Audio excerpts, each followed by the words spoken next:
নমস্কার, আমি অসীম। আপনাদের সবাইকে স্বাগতম আমাদের ইউটিউব চ্যানেল পলিটি উইথ অসীমে।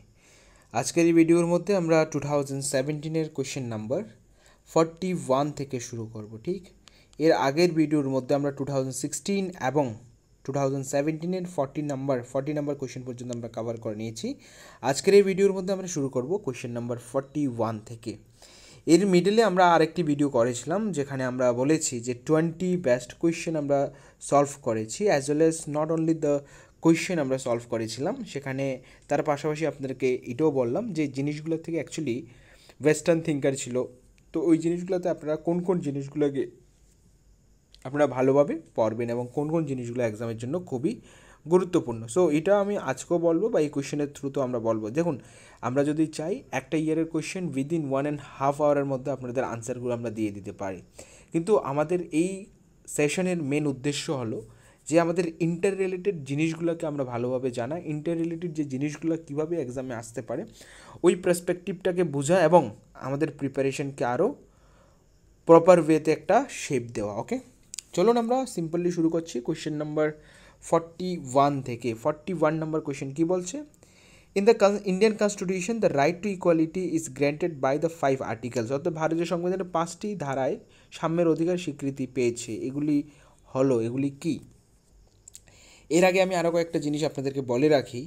আমাদের ইন্ডিয়ান কনস্টিটিউশনের পার্ট নাম্বার 3 আর্টিকেল নাম্বার 12 থেকে 35 পর্যন্ত কিসের কথা বলেছেন? ফান্ডামেন্টাল রাইটের কথা বলেছে। ওকে, ফান্ডামেন্টাল রাইটসের কথা বলেছে। এই ফান্ডামেন্টাল রাইটসগুলোকে আমরা যদি ভালোভাবে যদি দেখি, এই ফান্ডামেন্টাল রাইটসের মধ্যে আমাদের আজকে বর্তমানে অ্যাট প্রেজেন্ট টাইম আমাদের কয়টা ফান্ডামেন্টাল রাইটস আছে? 6 ফান্ডামেন্টাল রাইট আছে। বাট অরিজিনালি যে সময় আমাদের ইন্ডিয়ান কনস্টিটিউশন এফেক্টে আসে, অরিজিনালি লিখছি আমি,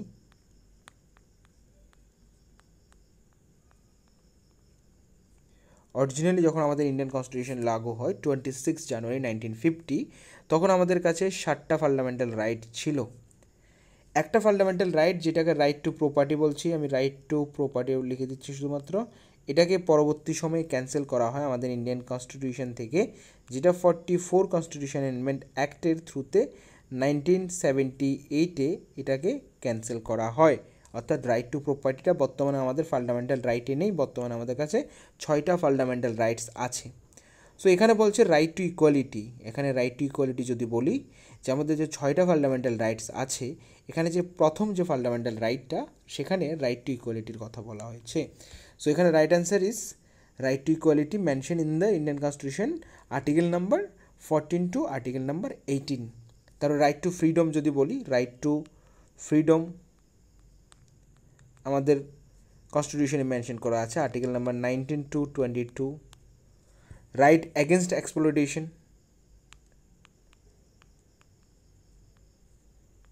মেনশন করা আছে আর্টিকেল নাম্বার 23 অ্যান্ড 24।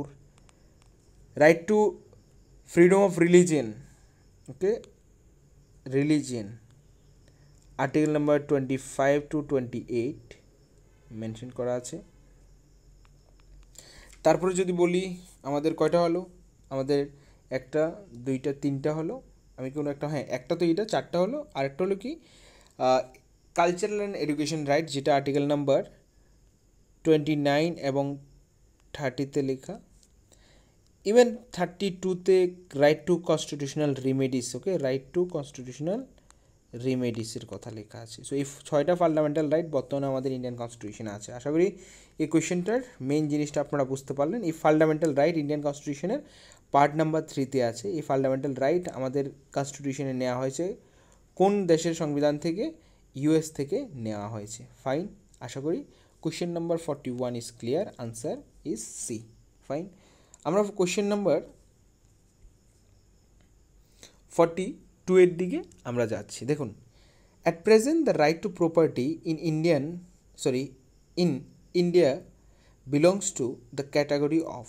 বর্তমানে ভারতের সম্পত্তির অধিকার যে শ্রেণীর অন্তর্ভুক্ত হলো। দেখুন, আগে এই যে right to property, it was the part of fundamental right. আমি বললাম through the 44 constitution amendment act এটাকে ক্যান্সেল করা হয়, এটাকে বাদ দেওয়া হয় ফান্ডামেন্টাল লিস্ট থেকে।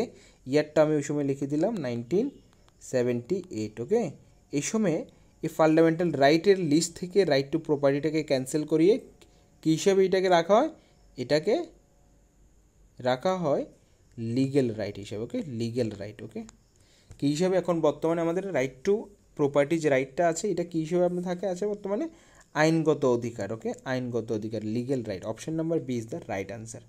আইনগত অধিকার আমাদের ইন্ডিয়ান কনস্টিটিউশনে কত নম্বর আর্টিকেলে বর্তমানে রাইট টু প্রপার্টিকে রাখা হয়েছে? আমাদের ইন্ডিয়ান কনস্টিটিউশনে বর্তমানে 300A আর্টিকেলে রাইট টু প্রপার্টির কথা বলা হচ্ছে, বর্তমানে এটা legal right. Okay, and earlier it was the fundamental right, but through the 44 Constitution Amendment Act it was cancelled, or like it was moved, like removed from the fundamental right list. Now it is exactly located as a legal right. Okay, under article 300A.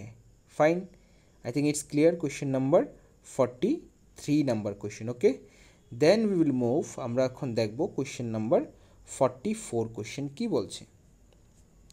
44 number question বলছে, the normal term of the Lok Sabha may be extended, অর্থাৎ লোকসভার সাধারণ কার্যকাল পরিবর্ধন করা যায়। ওকে, so change করা যায় বা extend করা যায়। ঠিক, যে লোকসভার কার্যকাল আমরা জানি এক্সটেন্ড করা যায় 6 মান্থের মতন করে এক্সটেন্ড করা যায়। অ্যাকচুয়ালি এক্সটেন্ড কী করবে, এখানে আনসার হলো এক্সটেন্ড কী করবে। সো এখানে বলছে আনসার অপশন কি বলছে, act passed by the parliament, an order of the Supreme Court, an order of the President. So এখানে রাইট আনসার কী হবে, এটা পার্লামেন্টের অ্যাক্ট পাসের মাধ্যমে আমরা এটাকে এক্সটেন্ড করতে পারি, অর্থাৎ 5 বছর পরেও আমরা চাইলে যদি কোনো সিচুয়েশান আসে, normal terms the Lok Sabha normal terms কি 5 বছর, এটাকে চাইলে আমরা 6 মাস করে এক্সটেন্ডও করতে পারি। সো এটা আমরা কীভাবে করতে পারি, the act passed by the, অর্থাৎ লোকসভার সাধারণ কার্যকাল পরিবর্তন, এটা বর্তমানে ভারতের পার্লামেন্টের আইন পাশের মাধ্যমে। Okay, that option number A is the right answer. Okay, fine. যারা দেখছেন এই জিনিসগুলো আপনারা পড়বেন, আলটিমেটলি পার্লামেন্ট সম্পর্কে, লোকসভার যে পাওয়ার, রাজ্যসভার পাওয়ার, হ্যাঁ, তাদের নর্মাল টার্মস, দেন এই যে স্পেশাল কেস, সো এগুলো আপনাদের পড়তে হবে। Okay, now question number 45, the Indian constitution borrowed the idea of directive principle of state policy from the constitution of, বর্তমানে ভারতের সংবিধান নির্দেশমূলক নীতি যে দেশের সংবিধান থেকে গৃহীত হয়েছে তা হলো কি, আইরিশ কনস্টিটিউশন। ওকে, আয়ারল্যান্ডের constitution. Okay, right answer is C. Right answer is C. যদি বলি এই যে directive principle of state policy, DPSP, এটা আমাদের ইন্ডিয়ান কনস্টিটিউশনের পার্ট নাম্বার 4। আর্টিকেল কত, আর্টিকেল হলো 36 to 51, 51। Okay, 51। So this is the basic information. এবং এই যে ডিপিএসপি আমরা কোথার থেকে নিয়েছি, আয়ারল্যান্ড থেকে নিয়েছি। ঠিক আছে, সো এই ইনফরমেশনটা আপনাদের আশা করি ক্লিয়ার হয়ে গেল। এবার আমরা যে জিনিসটা বুঝতে হবে, ডিপিএসপি অ্যাকচুয়ালি কী, এই ডিপিএসপি অ্যাকচুয়ালি কী, ডিপিএসপি অ্যাকচুয়ালি কী আমাদের এটা এখন একটু ভালোভাবে বুঝতে হবে। ডিপিএসপি হলো আমাদের ইন্ডিয়ান কনস্টিটিউশনের যারা ফাউন্ডিং ফাদার ছিল তারা কতগুলো প্রিন্সিপাল দিয়ে গেছে। কি দিয়ে গেছে,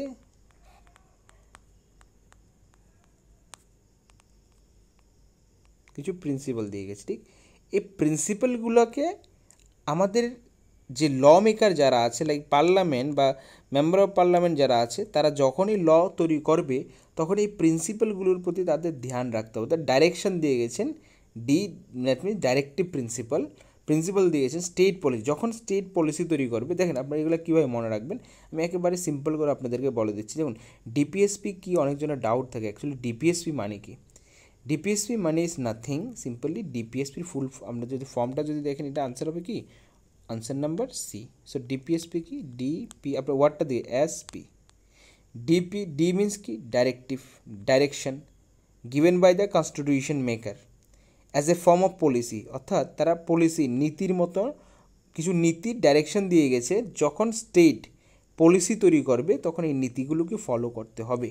আর ডাইরেক্টিভ প্রিন্সিপাল কার জন্য, স্টেটের জন্য, অর্থাৎ স্টেটে ফলো করবে এগুলো। ঠিক আছে, স্টেট যখনই পলিসি তৈরি করবে, তখন স্টেট সেই ডিপিএসপির আর্টিকেলগুলোতে যে জিনিসগুলো আছে এগুলোকে প্রমোট করবে।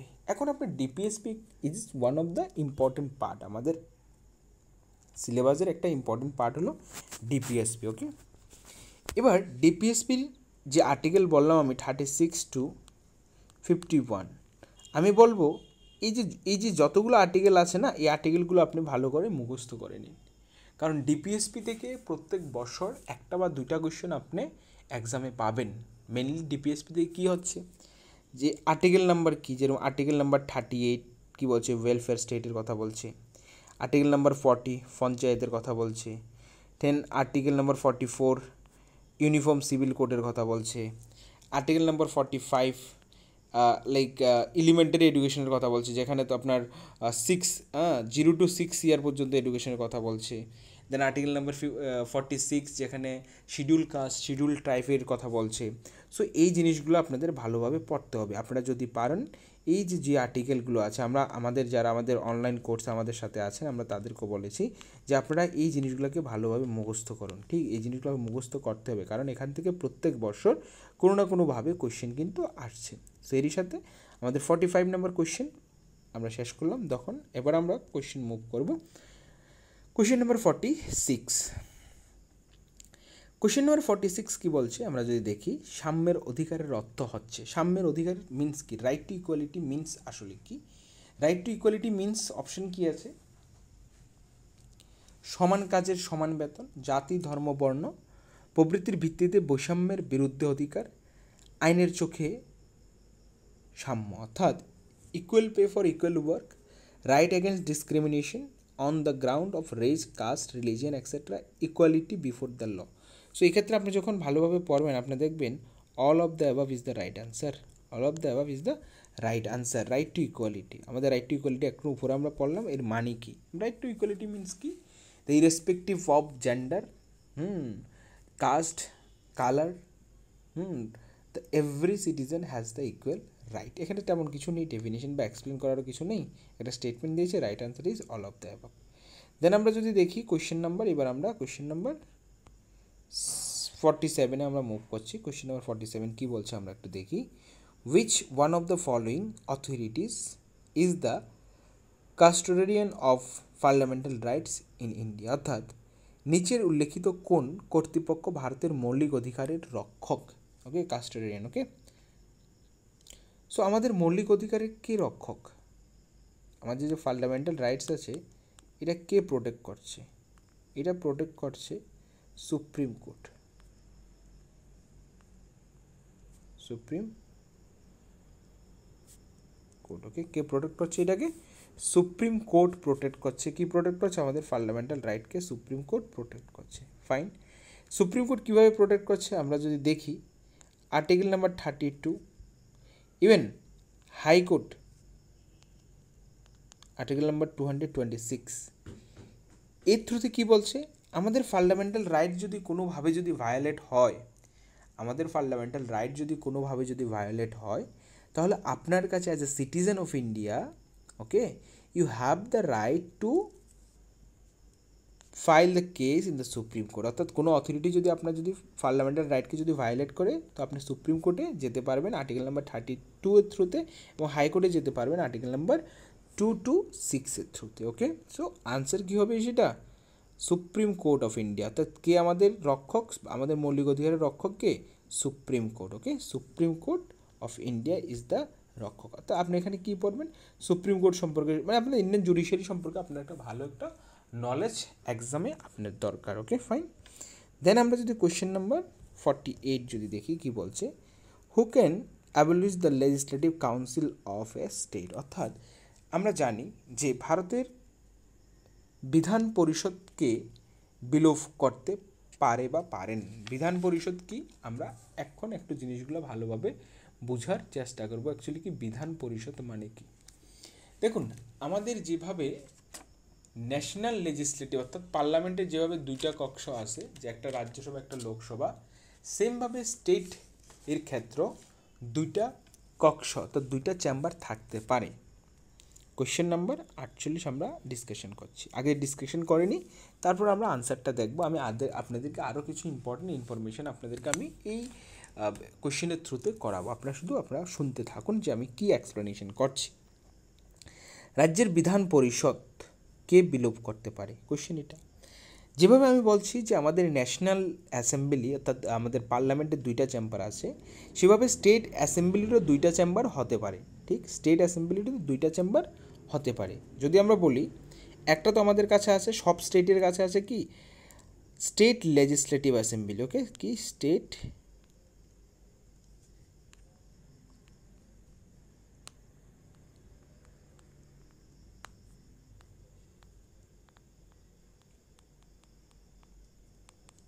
অ্যাসেম্বলি, একটা চেম্বার। ওকে, আরেকটা হতে পারে স্টেট লেজিসলেটিভ কাউন্সিল। আর কাউন্সিলকে বাংলায় কি বলে, পরিষদ। ওকে, এই যে পরিষদ,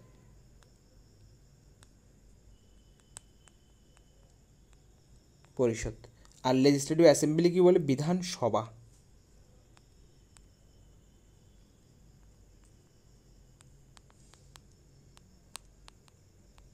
ওকে, বিধানসভা বলে। ওকে, সো এই আমাদের স্টেটের ক্ষেত্রে এরকম 2টা চেম্বার থাকতে পারে। কি, একটা স্টেট লেজিসলেটিভ অ্যাসেম্বলি হতে পারে, আর একটা লেজিসলেটিভ কাউন্সিল হতে পারে। সো এখানে বলছে কি, প্রত্যেকটা স্টেটের স্টেট লেজিসলেটিভ অ্যাসেম্বলি আছে, প্রত্যেকটা স্টেটে কি আছে, স্টেট লেজিসলেটিভ অ্যাসেম্বলি আছে। কিন্তু আপনার এই যে স্টেট লেজিসলেটিভ কাউন্সিল থাকতেও পারে, নাও থাকতে পারে।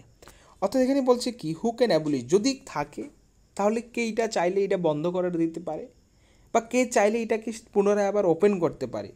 ঠিক, কে পারে সেটা রাইট কার কাছে আছে, পার্লামেন্টের কাছে আছে। আমাদের এই দেশের মধ্যে বর্তমানে 28 স্টেটস আছে। ঠিক, এর মধ্যে শুধুমাত্র 5টা স্টেট আছে। ভালো করে আপনি বুঝে রাখুন জিনিসটি, parliament is the right answer. পার্লামেন্টের কাছে পাওয়ার আছে কোনো স্টেটের লেজিসলেটিভ কাউন্সিলকে বাতিল করা বা সেখানে স্টেট লেজিসলেটিভ কাউন্সিলকে চালু করা। স্টেট লেজিসলেটিভ অ্যাসেম্বলি প্রত্যেকটা স্টেটের কাছে, বিধানসভা প্রত্যেকটা স্টেটের কাছে আছে, কিন্তু এই যে বিধান পরিষদ, এই বিধান পরিষদ শুধুমাত্র ভারতে 5টা স্টেটের কাছে এটা আছে। লিখে রাখুন ভালোভাবে, 5টা স্টেটের নাম কি। প্রথম আমি লিখছি অন্ধ্রপ্রদেশ। ওকে,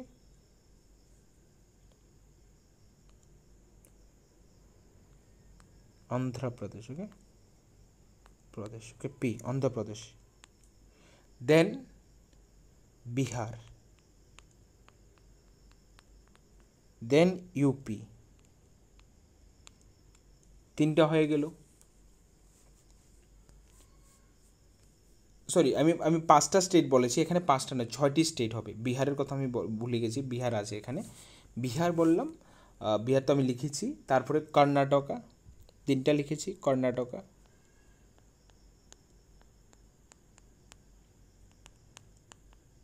ওকে, কর্ণাটকা। মহারাষ্ট্র,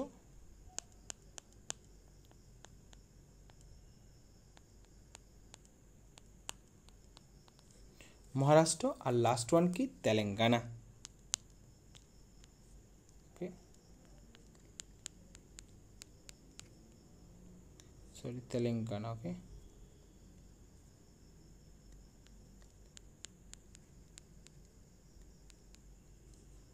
ওকে, তেলেঙ্গানা। কী কী বললাম আমি আবার ক্লিয়ার করে দিচ্ছি, অ্যাকচুয়ালি এটা অনেকটা কী আছে।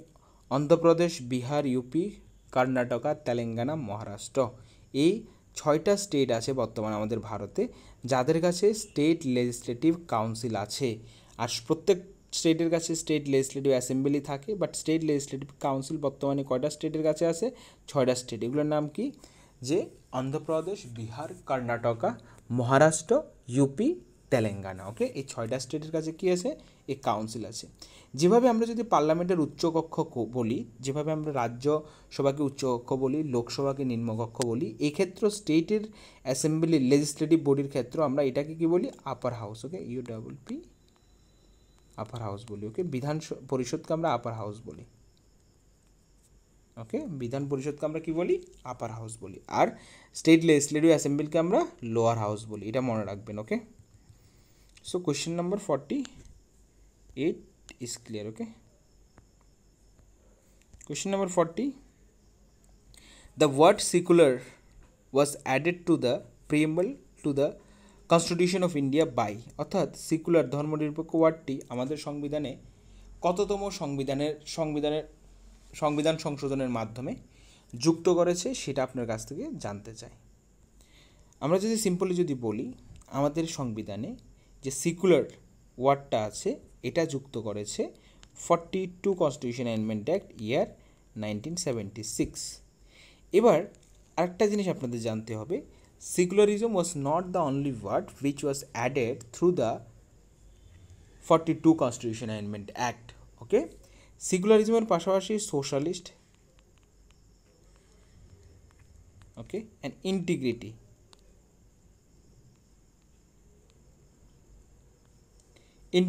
ওকে, এই ওয়ার্ডগুলো আমাদের ইন্ডিয়ান কনস্টিটিউশনে অ্যাড করা হয়েছিল। সেকুলারিজমের পাশাপাশি এই ওয়ার্ডগুলো আমাদের ইন্ডিয়ান কনস্টিটিউশনে অ্যাড করা হয়েছিল সেম সংবিধান সংশোধনের মাধ্যমে 1976-এ। Okay, this is very much important thing. Okay, এবার যদি আমরা দেখি কোয়েশ্চেন নাম্বার 50-র দিকে আমরা যাচ্ছি।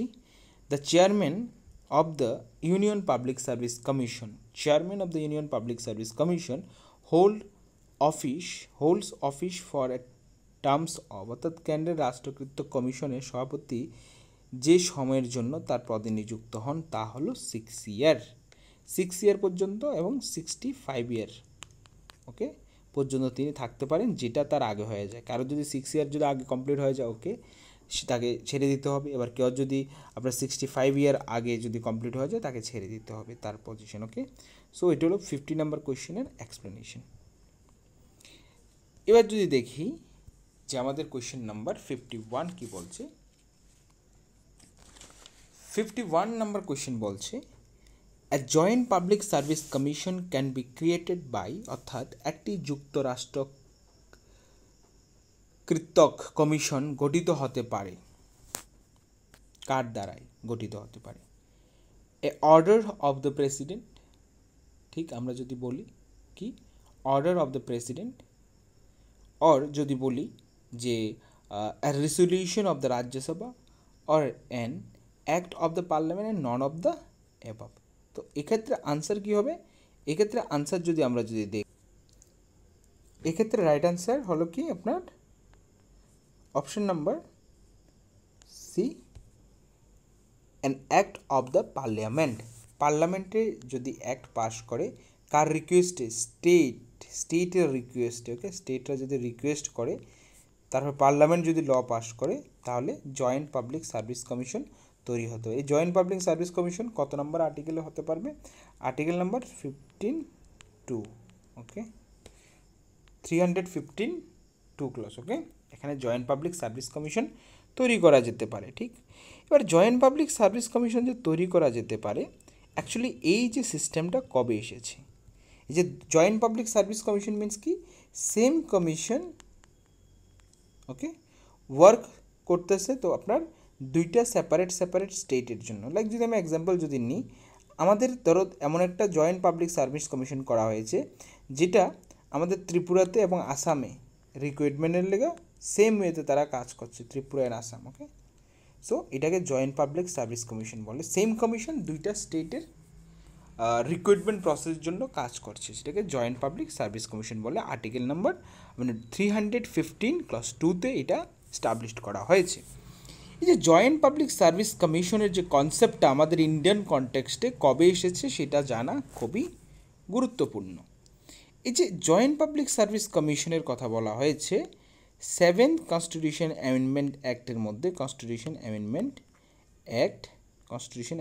Act in 1956। ওকে, 1956-এ যে 7 কনস্টিটিউশন অ্যামেন্ডমেন্ট অ্যাক্ট এসেছিল, সেখানে বলা হয়েছে যে একটা সেম কমিশন দুইটা আলাদা আলাদা স্টেটের জন্য জয়েন্ট পাবলিক সার্ভিসের রিক্রুটমেন্ট প্রসেসের জন্য কাজ করতে পারে। সেম কনস্টিটিউশন অ্যামেন্ডমেন্টে আরেকটা জিনিস বলা হয়েছে, সেম গভর্নর দুইটা স্টেটের জন্য কাজ করতে পারে গভর্নর। ওকে, সো এই জিনিসগুলো আপনার 7 কনস্টিটিউশন অ্যামেন্ডমেন্ট অ্যাক্টের সাথে relative. Same public service commission দুইটা স্টেটের জন্য কাজ করতে পারবে, সেম গভর্নর দুইটা স্টেটের জন্য কাজ করতে পারবে, তারা যদি চায় যে এরকম একজন গভর্নমেন্ট দুইটা স্টেটের জন্য অ্যাপয়েন্টমেন্ট করতে পারে। পার্লামেন্ট যদি চায় যে সেম পাবলিক সার্ভিস কমিশন দুইটা আলাদা আলাদা স্টেটের জন্য কাজ করতে পারে। I think it's clear. Then we will move towards the question number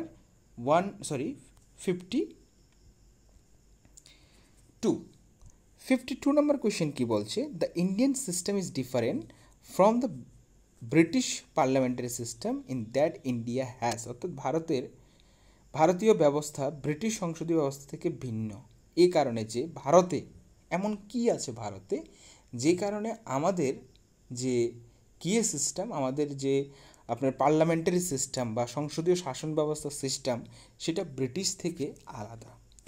both real and executive real and nominal executive, আমরা জানি রিয়েল এক্সিকিউটিভ যদি বলি প্রাইম মিনিস্টার, নমিনাল এক্সিকিউটিভ যদি বলি আপনার প্রেসিডেন্ট, সেমভাবে ইউএসও প্রাইম মিনিস্টার আর নমিনাল হলো যে কুইন বা কি যে বাইক্যামেরাল লেজিসলেটিভ আমরা জানি আমাদের ইন্ডিয়াতে কি লোকসভা রাজ্যসভা, সেম ওয়েতে যদি ব্রিটেনের কথা যদি বলি commons and house of commons and lord, they are the common কি, ঠিক। এক্ষেত্রে বাইক্যামেরাল লেজিসলেটিভ আমাদের সেম, আমাদের লোকসভা রাজ্যসভা সেমভাবে আমরা যদি বলি ব্রিটেনও সেম আছে আমাদের house of commons and house of lords, okay. So এখানে এই জিনিসগুলো কমন আছে, ওকে। এবার যদি দেখি আমাদের অপশন নাম্বার যদি আমি সি দেখি সেটা কী বলছে, যে অপশন নাম্বার সি বলছে বিচার বিভাগীয় সমীক্ষার ব্যবস্থা আছে। Obviously this is the right answer, because এই জুডিশিয়াল রিভিউ ইন্ডিয়াতে আছে যেটা ব্রিটিশে বা ব্রিটেনে নেই, আর এটাই আমাদের পার্লামেন্টারি সিস্টেমকে আলাদা হিসেবে তৈরি করে, ঠিক। এখন যদি বলি যে জুডিশিয়াল রিভিউ ইন্ডিয়াতে কবে আসে, ইন্ডিয়াতে অ্যারাউন্ড 1978-এর দিকে ইন্ডিয়াতে জুডিশিয়াল রিভিউ আসে। এর আগে ইন্ডিয়াতে জুডিশিয়াল রিভিউর কনসেপ্ট ছিল না। Justice Bhagwati or justice Krishnan এই দুজনই মেনলি আমাদের এই জুডিশিয়াল রিভিউ ভারতে আনার ক্ষেত্রে একটা গুরুত্বপূর্ণ ভূমিকা পালন করেছিল, ওকে। তারপরে যদি পরবর্তী কোয়েশ্চেন যদি দেখি আমরা, জুডিশিয়াল রিভিউ আপনারা পড়বেন, this is very much important concept. যে অ্যাকচুয়ালি জুডিশিয়াল রিভিউর যে কনসেপ্ট আমরা কোথার থেকে নিয়েছি, ইউএস থেকে নিয়েছি, ওকে। ইউএসএ প্রথমে জুডিশিয়াল রিভিউটা এসেছে এবং পরবর্তীতে আমরা 1970s দিকে আলটিমেটলি এততে আমাদের অ্যাডপ্ট করি বা 70s দিকের থেকে আমরা একটু একটু করে জুডিশিয়াল রিভিউকে অ্যাডপ্ট করা শুরু করেছে আমাদের ইন্ডিয়ান কনস্টিটিউশন, ওকে। দেন এবার যদি দেখি আমরা কোশ্চেন নাম্বার, এবার আমরা কোশ্চেন নাম্বার 53 এর দিকে যদি দেখি আমরা, কোশ্চেন নাম্বার 53 কি বলছে, which one of the following schedule of the Constitution of India contains provision regarding the anti-defection law? তো সিম্পলি যে এখানে কি রাইট আনসার কী হবে, anti defection law 10th schedule, okay. So আপনাদের একটা জিনিস মনে রাখতে হবে, আমাদের ইন্ডিয়ান কনস্টিটিউশনে যে 12টা শিডিউল আছে এই 12টা শিডিউলের সম্পর্কে আপনাদের পুরো আইডিয়া থাকতে হবে। 10 শিডিউলে কী বলছে, 8 শিডিউলে, 6 শিডিউলে কী বলছে, এগুলো আপনাদের আইডিয়া। এই 6 শিডিউল কী বলছে, 6 শিডিউলে আপনার ট্রাইবাল এরিয়াগুলোর অটোনোমাস নিয়ে কথা বলছে, ত্রিপুরা, আসাম, মেঘালয়, দেন আনাদার ওয়ান ইজ মিজোরাম, ওকে। এই 4টা স্টেট আপনার 6 শিডিউলে আছে। যেমন ত্রিপুরাতে TTDC ত্রিপুরা ট্রাইবাল এরিয়া, আসামে এরকম 3টে অটোনোমাস বডি আছে, মিজোরামে 3টে আছে, দেন মেঘালয়ে এরকম 3টা বডি আছে। টোটাল এরকম অটোনোমাস বডি টোটাল 10টা বডি আমাদের 6 শিডিউলে আলোচনা করা হয়েছে। 8 শিডিউল কি বলছে, অফিসিয়াল ল্যাঙ্গুয়েজের কথা বলছে, অফিসিয়াল ল্যাঙ্গুয়েজের কথা বলছে। আমাদের বর্তমানে কয়টা অফিসিয়াল ল্যাঙ্গুয়েজ আছে, আমাদের যারা নোটস আমাদের থেকে নিয়েছেন আপনারা পেয়ে যাবেন যে এখানে আমাদের মেনশন করা আছে যে টোটাল 22টা ল্যাঙ্গুয়েজ। পরবর্তীতে কারণ ইনিশিয়াল টাইমে যে সময় আমাদের কনস্টিটিউশন অ্যাডপ্ট করে তখন 14টা ল্যাঙ্গুয়েজ ছিল, পরবর্তীতে জয়েন করে আজকে বর্তমানে আমাদের 22টা অফিসিয়াল ল্যাঙ্গুয়েজ আছে। সো পরবর্তীতে সময় আরও কয়টা অ্যাড হয়, 8টা ল্যাঙ্গুয়েজ আমাদের অফিসিয়াল ল্যাঙ্গুয়েজে অ্যাড হয়। কবে হয়েছে, কী কী ল্যাঙ্গুয়েজ হয়েছে সবগুলো আছে ওইখানে মেনশন করা, ঠিক আছে। So this is the very much important aspects, okay. Even যদি আমি বলি 6 শিডিউল, 8 শিডিউল, 10 শিডিউল তো অ্যান্টি ডিফেকশন ল, 11 শিডিউল কিসের কথা বলছে, রুরাল অ্যাডমিনিস্ট্রেশন, পঞ্চায়েত রাজের কথা বলছে, হ্যাঁ, যে আপনার পঞ্চায়েত, গ্রাম পঞ্চায়েত, জেলা পরিষদ, পঞ্চায়েত সমিতি, এটা যে 11 শিডিউল। 12 শিডিউল আপনার মিউনিসিপ্যালিটিস অর্থাৎ আরবান লোকাল সেলফ গভর্নমেন্ট নিয়ে 12 শিডিউল বলছে। 9 শিডিউল কী বলছে, ল্যান্ড রিফর্ম। এই যে 9 শিডিউল যেটা অ্যাড হয়েছে, এটা তো 10 শিডিউল, 10 শিডিউল অ্যাড হয় আপনার অ্যান্টি ডিফেকশন ল 1985 অ্যাড হয় through the 52 constitution amendment act. এই যে জিনিসগুলো, ইনফরমেশনগুলো আপনাদের ভালোভাবে জানতে হবে। যেরকম আমাদের অরিজিনালি আমাদের ইন্ডিয়ান কনস্টিটিউশনে 8টা শিডিউল ছিল, বর্তমানে কয়টা আছে, 12টা আছে। দ্যাট মিনস যে 4টা অ্যাড হয়, 4টা কবে অ্যাড হয়। যেরকম অ্যান্টি ডিফেকশন আমি আমি লিখেছিলাম 10 শিডিউল 1985-এ, সেভাবে ফার্স্ট শিডিউল অ্যাড হয় 1951-এ, ঠিক। ফার্স্ট শিডিউল মানে 9 শিডিউল, 9 মানে 8টার পরে যে 9 শিডিউল, 10 শিডিউল হয় এততে, অ্যান্ড 11 শিডিউল অ্যান্ড 12 শিডিউল হয় 1992-তে।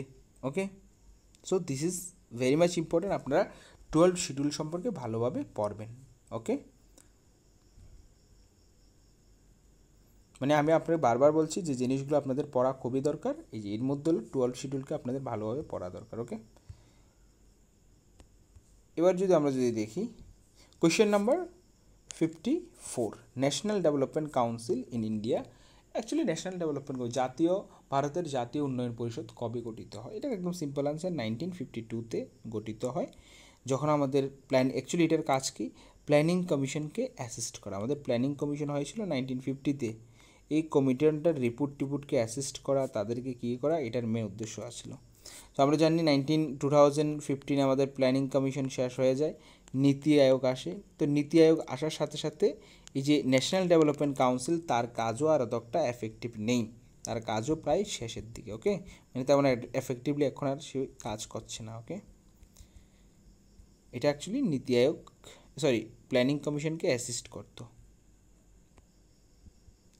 এবার যদি বলি question number, which article specially deal with the amendment procedure of the constitution of India. Amendment procedure অর্থাৎ সংশোধন প্রক্রিয়া কোন আর্টিকেলে বলা হচ্ছে? Article number 368 article number. So এটা বলে রাখবেন, part number 20। Okay, part number 20-তে আপনার বলা হয়েছে কি নিয়ে, পার্ট নাম্বার 20-তে আমাদের এই যে 20-তে আপনার অ্যামেন্ডমেন্ট প্রসেস সম্পর্কে বলা হয়েছে। ওকে, অ্যামেন্ডমেন্ট প্রসেস পার্ট নাম্বার 20-তে দুইটা টাইপের অ্যামেন্ডমেন্টের কথা বলা হয়েছে। একটা বলা হয়েছে স্পেশাল মেজরিটি, আরেকটা বলা হয়েছে special majority with 50% state rectification. But আমাদের ইন্ডিয়ান কনস্টিটিউশন, দেখুন জিনিসগুলো না কনসেপচুয়ালি বোঝা খুবই ইম্পর্টেন্ট। আমাদের আর্টিকেল নাম্বার 368-এর দুইটা অ্যামেন্ডমেন্টের কথা শুধু বলা হয়েছে। একটা কি বলেছে, একটা বলেছে স্পেশাল মেজরিটি,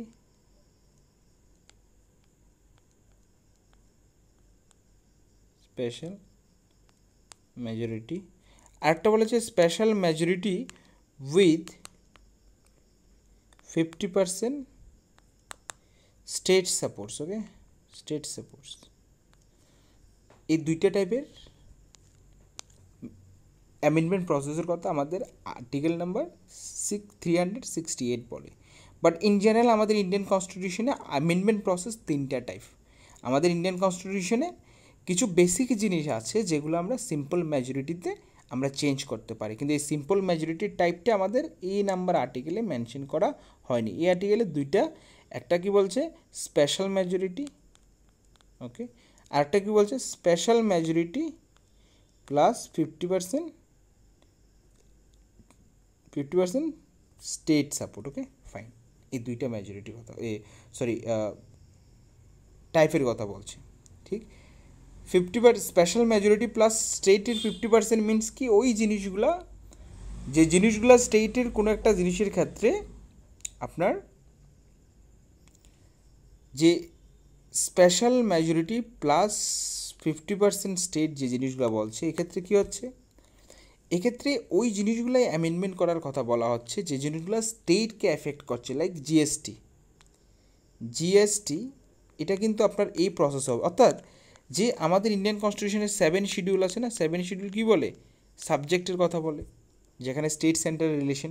সো ওইখানে যে জিনিসগুলো আমাদের স্টেট সেন্টারকে এফেক্ট করে, স্টেটগুলোকে এফেক্ট করে যে ডিসিশনগুলোতে, ওইগুলো অ্যামেন্ডমেন্ট করার ক্ষেত্রে আমাদের majority plus special majority plus 50% স্টেটের অনুমতি দরকার। এর মধ্যে যেরকম একটা এক্সাম্পল কি দিলাম, জিএসটি। ওকে, জিএসটি যখন তৈরি হচ্ছে তখন স্টেটগুলোর থেকে পারমিশন নেওয়াটা it was one of the important aspects. Okay, then question number, who prepares the budget in India? Simple, finance minister.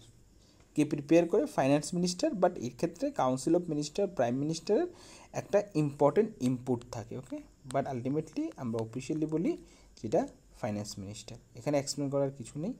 আমরা এবার 53 নম্বর কোয়েশ্চেনের দিকে যাচ্ছি। Which one of the following subject comes under the concurrent list? Concurrent list মানে কি? আমরা জানি আমাদের ইন্ডিয়াতে যে কী আছে, ইন্ডিয়াতে কী আছে, আপনার যে ক্ষমতা বিভাজন যে আছে, এই ক্ষমতার বিভাজনের যে লিস্ট যদি বলি তিনটা আছে। একটা কি ইউনিয়ন লিস্ট, একটা কি স্টেট লিস্ট, একটা হলো কনকারেন্ট লিস্ট।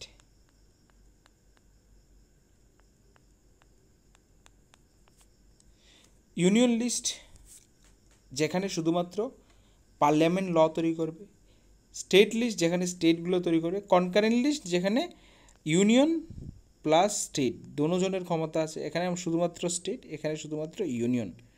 হ্যাঁ,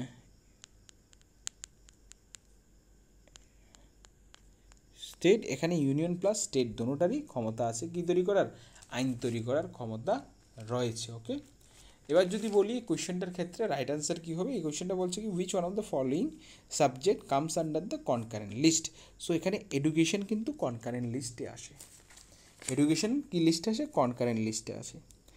কনকারেন্ট মানে কি? যেখানে দোনোটা পার্টি আইন তৈরি করতে পারবে। ঠিক, একটা জিনিস আরেকটা লিখে দিচ্ছি, আজকে বর্তমানে ইউনিয়ন লিস্টে অলমোস্ট 100 সাবজেক্ট আছে।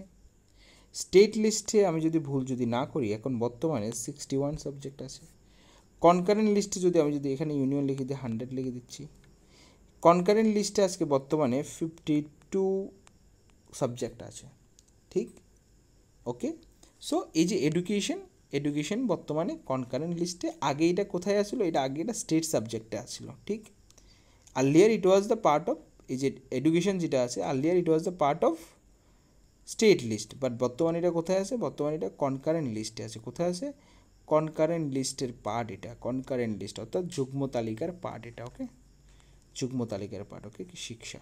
ওকে, আর এই শিক্ষা, এই যে এডুকেশনকে আগে এটা কী ছিল? স্টেট লিস্টের পার্ট আসলো, এখন বর্তমানে এটা কনকারেন্ট ডাবল আর ইএনটি। ওকে, কনকারেন্ট লিস্ট।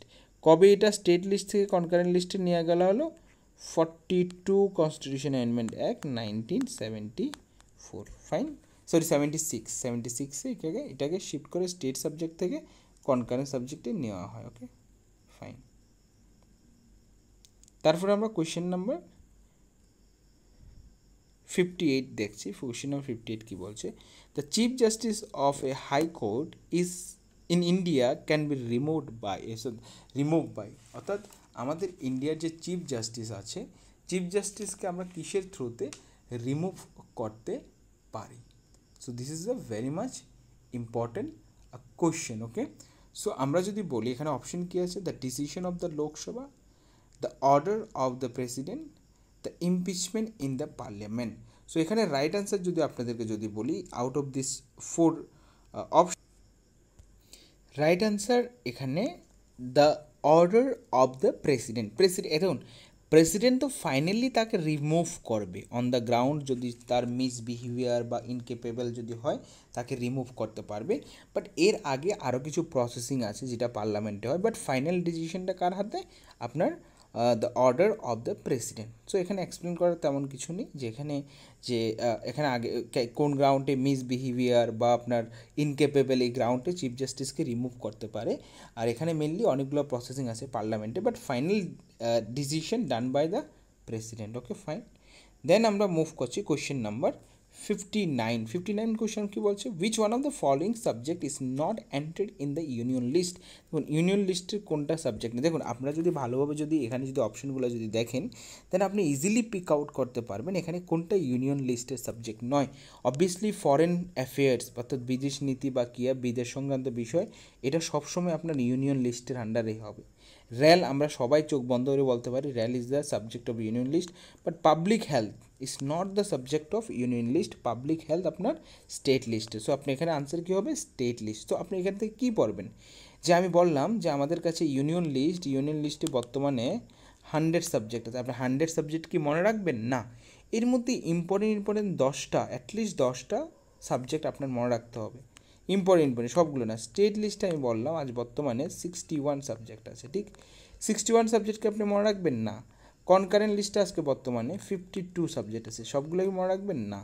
যেখানে যে ইম্পর্টেন্ট যে ইনফরমেশনগুলো ওইগুলো আপনি ইম্পর্টেন্ট যে জিনিসগুলো এগুলোই মনে রাখবেন, ঠিক। এই জায়গায় আরেকটা ইনফরমেশন আমি আপনাদেরকে বলে দিচ্ছি, একটু ওয়েট করুন। এই কোয়েশ্চেনটা যে আমি করেছি, এই কোয়েশ্চেনটাতে আরও কিছু ইনফরমেশন আমি বলে দিচ্ছি আপনাদেরকে। আমি এখানে কী ছিল question, which one of the following subject comes under the concurrent list. তো এখানে রাইট অ্যান্সার কি, সিম্পলি যদি বলি এডুকেশন ছিল না, এডুকেশন আমরা বললাম, এটা অ্যানালাইসিস করলাম, education was the part of concurrent list. এটা বললাম যে earlier it was the part of state list, আর এডুকেশন এটা স্টেট লিস্ট থেকে কবে কনকারেন্ট লিস্টে যায়, এটাও বললাম যে 42 কনস্টিটিউশন অ্যামেন্ডমেন্ট অ্যাক্ট ইয়ার কত বললাম আপনার, ইয়ার বললাম 1976। এবার দেখুন এই যে 1976-এ 42 কনস্টিটিউশন অ্যামেন্ডমেন্ট অ্যাক্টের মধ্যে দিয়ে 5টা সাবজেক্টকে স্টেট লিস্ট থেকে কনকারেন্ট লিস্টে শিফট করা হয়। আমি জাস্ট নামগুলো বলে দিচ্ছি, ঠিক।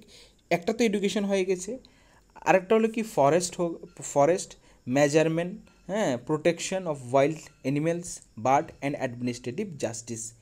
এই একটা, এর বাইরে আরও 4টা আপনার স্টেট লিস্ট থেকে কনকারেন্ট লিস্টে শিফট করা হয়। টোটাল 5টা subject through the 42 constitution amendment act year 1976, 5টা সাবজেক্টকে স্টেট সাবজেক্ট থেকে কনকারেন্টে শিফট করা হয়। Education, forest, measure and protection of wild animal, bird and administrative justice. Okay, this were the ultimate definition of this question number 57। Okay, এগুলো আমি আগের question ছিল, but এইটাও আমি অ্যাড করে দিলাম আপনাদেরকে। ওকে, এবার যদি দেখি আমরা কোয়েশ্চেন নাম্বার 60 দেখবো, 60। ওকে, 59 পর্যন্ত আমরা করে নিয়েছি। 60 নাম্বার কোয়েশ্চেন কী বলছে আমরা যদি দেখি ভালোভাবে, জাস্ট এ মিনিট, এটা তো হয়ে গেছে যে পাবলিক হেলথ। 60 নাম্বার কোয়েশ্চেন কী বলছে, the joint sitting of the two house of parliament is presided by, অর্থাৎ পার্লামেন্টের উভয় কক্ষের যৌথ অধিবেশন সভাপতিত্ব কে করে, obviously the speaker of the Lok Sabha. Speaker of the Lok Sabha option আছে, প্রেসিডেন্ট না, ভাইস প্রেসিডেন্ট না, প্রাইম মিনিস্টার না, none of the above is the right answer. তাহলে এক্ষেত্রে রাইট আনসার কী হবে, জয়েন্ট সেটিংয়ের আহ্বান জানাবে কে, প্রেসিডেন্ট ইজ ফাইন, বাট এখানে আহ্বান জানানোর কথা বলা হয়নি, এখানে বলেছে সভাপতিত্ব কী করবে, স্পিকার করবে। স্পিকারের এখানে অপশন আছে নেই, তাহলে আনসার কী হবে, D number is the right answer. Fine, president এটাকে আহ্বান জানাবে যে করার জন্য, বাট প্রেসাইড কে করবে, যে স্পিকার। ওকে, এবার আমরা কোশ্চেন নাম্বার 61-এর দিকে আমরা ধ্যান দিচ্ছি। 61 নম্বর কোয়েশ্চেন কী বলছে, 61 নম্বর কোয়েশ্চেন বলছে the president of India can send his letter of resignation to, অর্থাৎ ভারতের রাষ্ট্রপতি তার পদত্যাগের পত্র কার কাছে দেবেন। সিম্পল একটা জিনিস বলে দিই যে ভারতের রাষ্ট্রপতি পদত্যাগ পত্র কার কাছে দিবেন, ভাইস প্রেসিডেন্টের কাছে দিবেন, vice president of India. Okay, vice president of ইন্ডিয়ার কাছে। সো এক্ষেত্রে রাইট অ্যান্সার হল কি, ভাইস প্রেসিডেন্ট অফ ইন্ডিয়া, অর্থাৎ প্রেসিডেন্ট যদি রিজিগনেশন দিতে চায় তাহলে ভাইস প্রেসিডেন্টকে দেবে। এবার যদি আমি একটা কোয়েশ্চেন যদি বলি, যদি কোনো কারণে ভাইস প্রেসিডেন্ট ওই সময় নেই, তাহলে এক্ষেত্রে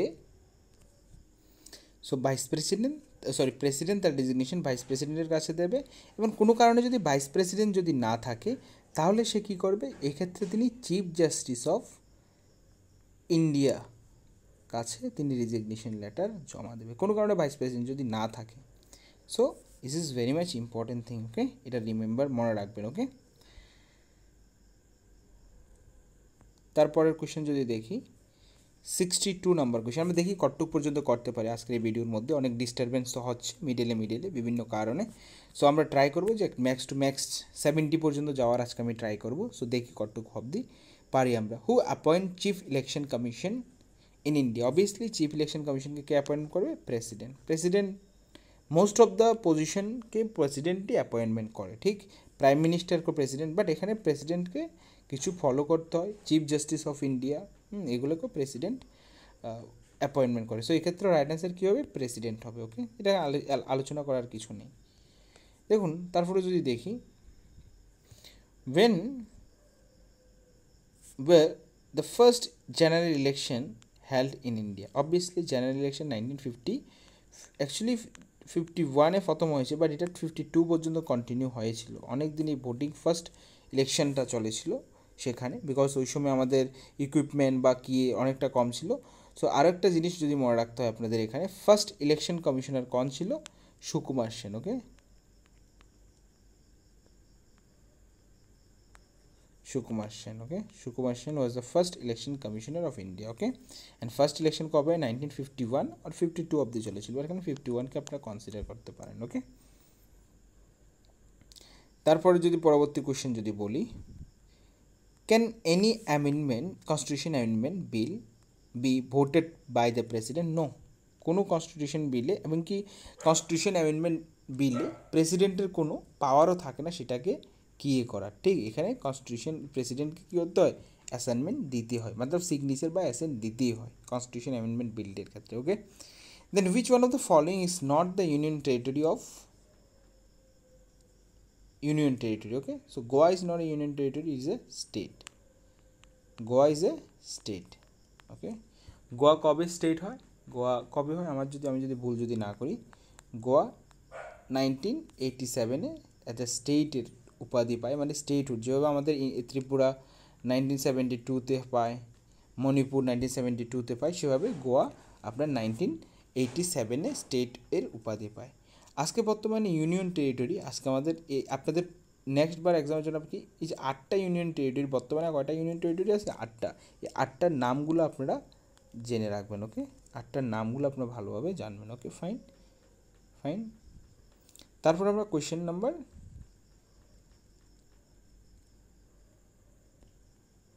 লাস্ট কোয়েশ্চেন, আজকের দিনে লাস্ট কোয়েশ্চেন আমরা করবো। ওকে, 66 পর্যন্ত আমরা করবো। Okay, the election to the panchayat and municipalities are to be conducted by, অর্থাৎ পঞ্চায়েত এবং পৌরসভার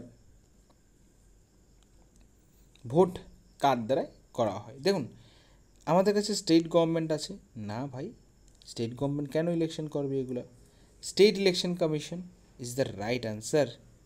and the central election commission? No, central election commission কিসের ইলেকশন করবে? বা ন্যাশনাল ইলেকশন কমিশন যদি বলি, তারা লোকসভার ইলেকশন করবে, আমি ছোট্ট লোকসভা, রাজ্যসভার ইলেকশন করাবে। ওকে, স্টেট লেজিসলেটিভ অ্যাসেম্বলির ইলেকশন করাবে, তারা প্রেসিডেন্টের ইলেকশন করাবে, ভাইস প্রেসিডেন্টের ইলেকশন করাবে। ঠিক, Lok Sabha, Rajya Sabha and state legislative assembly, president, vice president, এই ইলেকশনগুলো কী করাবে? National election commission. আর স্টেট ইলেকশন কমিশন পার্টিকুলারলি এই জন্যই তৈরি করা হয়েছে যেখানে স্টেট ইলেকশন নিয়ে, অর্থাৎ স্টেট ইলেকশন মিনস কি, যে স্টেট ইলেকশন কমিশনের কাজ কি? এই যে আমাদের ত্রিস্তরীয় পঞ্চায়েত ব্যবস্থা আছে বা যে লোকাল সেলফ গভর্নমেন্টের যতগুলো ইলেকশন হবে, সেলফ গভর্নেন্স বা গভর্নমেন্ট, ওকে, এই গভর্নমেন্টের যে ইলেকশনগুলো হবে এগুলো আপনার স্টেট ইলেকশন কমিশন অ্যাটাচ করবে। আমাদের ইন্ডিয়ান কনস্টিটিউশনে আর্টিকেল নাম্বার 243K-তে স্টেট ইলেকশন কমিশনের কথা বলা হয়েছে। সো আজকের জন্য আমরা এই সেশনটা শেষ করছি। 66 নাম্বার কোয়েশ্চেন পর্যন্ত আমরা করে নিয়েছি। পরবর্তী ভিডিওতে অর্থাৎ এই 2017-এর যে প্রিভিয়াস ইয়ার কোয়েশ্চেনের 4th নাম্বার পার্টে আমরা 67 থেকে শুরু করব, অর্থাৎ আজকের এই ভিডিওতে 3য় ভিডিও এর মধ্যে আমরা 67 কোয়েশ্চেন পর্যন্ত আমরা কভার করে নিয়েছি। সবাইকে আবারও ধন্যবাদ, আপনারা সবাই ভালো থাকবেন, আপনাদের প্রিপারেশনকে আরও মসৃণ, আরও সুদৃঢ় করে তুলুন এবং খুব ভালোভাবে প্রিপারেশন নিন। অসংখ্য ধন্যবাদ সবাইকে, ভালো থাকবেন, নমস্কার।